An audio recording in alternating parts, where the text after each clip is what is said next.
Alright, so guys, the C2 link stands for what? Command and control. That's right.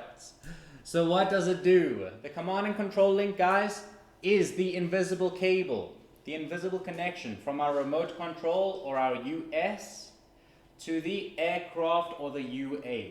Okay? We don't actually have a cable running from our remote to the drone. If we did, what was going to happen? We were going to get caught and then it's tangled in trees there, and now it's like, oh my god, I give up. Okay?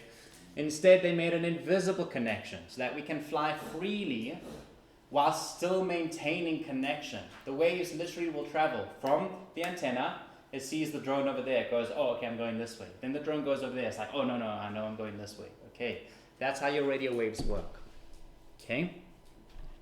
The importance of rugged and reliable C2 link architecture. What do you guys think C2 link architecture is? C2 link architecture is talking about the build of the C2 link. Is it a strong C2 link, meaning it has a strong connection, or is it a weak C2 link with a weak connection? Okay. Your transmitter and receiver fundamentals, guys. A transmitter is an antenna. A receiver is a microchip. Okay, the C2 link refers to the control and command link of the UAS.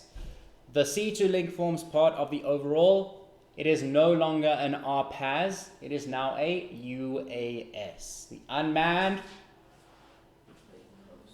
No.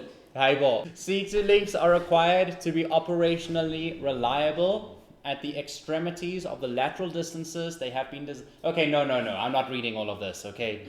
C2 links is the invisible connection from the remote control to the drone. It does this. I push forward. Oh, drone realizes it goes forward. That's all it is, okay?